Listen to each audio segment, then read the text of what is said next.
Okay, so it's about the G League Select team. So with the financial and developmental incentives that it offers, do you personally see it as being an attractive route for prospects to reach the NBA? I don't mean to cut you off, but the G League Select, that's with the high school players they picking, right? Yeah, with the elite prospects instead of going to college. And your question was? Do you see it as being an attractive route for prospects to reach the NBA? Oh, yeah, definitely. I feel like anything that could help you get to the league is an attractive way. So it's definitely good for some people. Okay, and then you were a year earlier than the Select team forming, but you played pro in Australia and Lithuania. Is it something that you would have entertained or not? Honestly, I probably would have looked at it, but now I was probably just going to do my route still, go to Australia and do that. Okay, that's great. Thanks. Good luck in the draft. Yes, sir. Thank you. Dan with the LA Times. Hey, LaMelo, Dan Wyke with the Los Angeles Times. You've played the journey for you to get to this point. You know, it's been in Chino, it's been in Lithuania, it's been in Ohio, it's been in Australia. I'm curious, how did those stops force you to adapt and I guess grow? And how critical was that to get you to this point? And how much do you think that'll help you as you have to adapt now again to professional life? I feel like every stop helped me adapt. So I honestly feel like it worked out very well for me. And just going to each place, learning something new, picking up something can always help you. So I feel like it helped me a lot. How exciting. I mean, it was always to get you to this point. What does it feel like to be 24 hours from it? I mean, I'm not going to lie. It feels like another day right now because I'm doing my same stuff. So, yeah, I'm not really I'm looking forward to it. So, definitely been working for it, but I know it's way more after that. So, yeah, I'm looking forward to that too. Question by Leo's son. Hey, LaMelo, I'm covering the Minnesota Timberwolves. I'm curious about how you would feel playing next to D'Angelo Russell, who also is a primary ball handler and initiates the offense. I know you mentioned you'd like to be a point guard, so how would you feel playing with that team? You was going in and out, my man. Sorry about that. I was asking about how you would feel playing next to D'Angelo Russell as a point guard, since you guys both are great passers. Oh, yeah, like I said, I feel great. I mean, like you just said, too, both great passers, and it's basketball at the end of the day. So, yeah, I feel good. Mark Berman. Hi, LaMelo. Your father has been talking a little about how great it would be if you could maybe play in New York City, a big market. Just wondering what you thought of that possibility. And did the Knicks ever get a chance to talk to you on the Zoom or in person? Yeah, I think I had a Knicks call in the Zoom. And like I said, anywhere I play, I feel good going to. So I'm going to give him my all. So, yeah, I'm good. Right. Why does your father think that New York City, like he seems to have said it multiple times, why do you think Mr. Ball? He probably just likes the big market, I guess, me knowing him. So I don't really know. Probably the question you got to ask him. Gotcha. Thank you. Yes, sir. Luis Gutierrez. Hi, LaMelo. Luis from Grupo Legado in Mexico. I would like to know, you're a projected #1 overall pick. How are you going to deal with those expectations and the comparisons with your older brother, Lonzo? I mean, does that represent pressure for you? No, I don't look at anything like that as pressure. Like I said, it's just basketball. So being the #1 pick, I mean, definitely holds a lot. But I feel like I was born for it. So, yeah, I'm cool. Okay. Thank you. Good luck in the draft. Thank you. Kevin O'Connor. Hey, LaMelo. You are obviously one of the best passers that has entered the league in a long time, and you've shown ambidexterity with the ability to use either hand. One thing I'm curious about with you is you've shown the ability to finish around the rim with either hand, but sometimes, like, you settle for floaters or avoid contact at the rim. I guess for you, like, when it comes to your development, growing into your body and your size, what are the things that you're working on to maximize your ability scoring at the rim? And, you know, how do you see your game developing in that way as you continue to age? Like I said, I work on all aspects of my game, so I don't really just set it to one game. So pretty much just work on everything, and then I feel like it'll all come together. So, like, as it comes together, like, how do you see that area of your game developing over the course of time, like around the rim? Oh yeah, I see it developing good. I mean, I feel like I'm good around the rim right now still. It's just the shots that I take, I practice, so that's pretty much that. We'll go to Eric Woodyard next. Hello, what's up, man? How you doing? Good, how you doing, my man? Pretty good, man. Make sure you get some of the Sweetwater wings in Detroit too while you're down there, man. So, you're So for you, man, we saw some of the workouts, man, that you had with in front of the Pistons, Wolves, Warriors, Hornets. I got a question: is what was your impressions of those teams, and if you had a sales pitch, why should you be the #1 pick in the draft? I feel like I'm just the right man for it. Like I said, I feel like I'm born for this whole thing going on. So that's pretty much my answer right there. And what was your impressions of the teams that you worked out in front of, like the Pistons, the Warriors, Wolves? Impressions. You only go through this process once, so I'm really just enjoying all of it. Did anything catch you by surprise? Anything they did? While you was talking, any questions or anything? Nah. All right, good luck, man. Thank you. Question by Mario. Hi, LaMelo. Sorry for the delay there. Mario Gamboa here. First of all, thanks for your time today.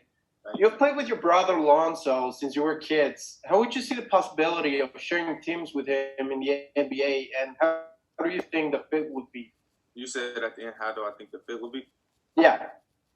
Oh, man, it would be a great fit. I played with Zoe almost my whole life, so he know me, I know him. So obviously, I feel the fit would be perfect.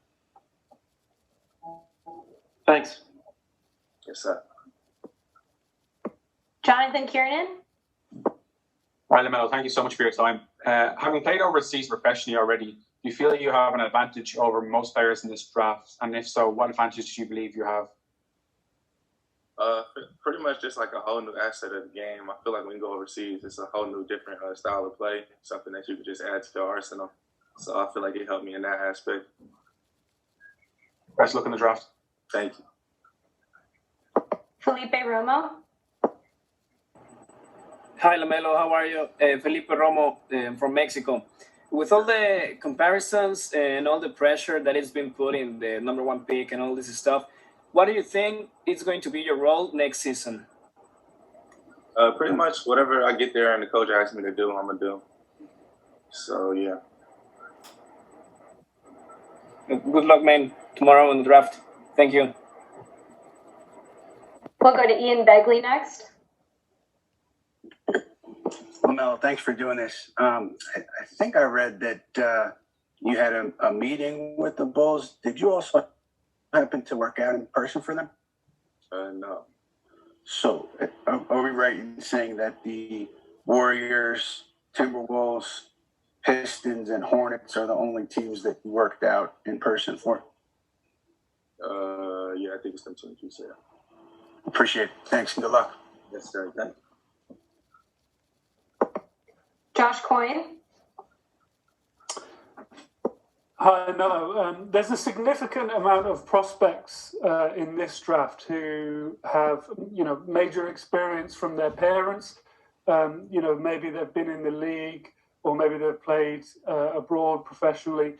Can you talk to me about how significant your dad's relationship with the game has been in your journey to reaching this point? Oh, yeah, definitely. He raised me, he taught me the game pretty much everything I knew when I was little. So, yeah, I appreciate all that. Okay, and how heavily has he been involved in the process recently?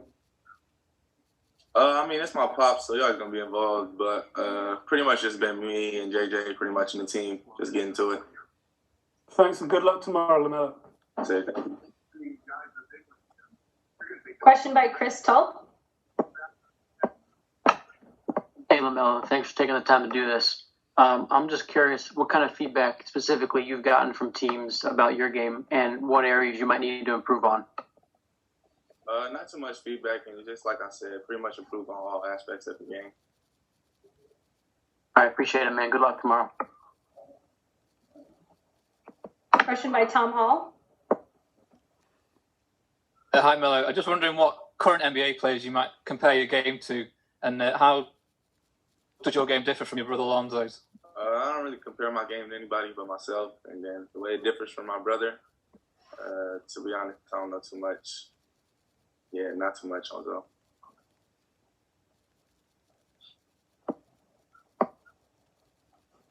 Question by Justin Quinn. Hi, LaMelo. Thanks for taking the time to speak to us today. I was just wondering, have you had any contact with the Boston Celtics? And if so, could you describe how it might have gone? No, not that I know of. Thank you, sir. Question by Cassidy Hubbard.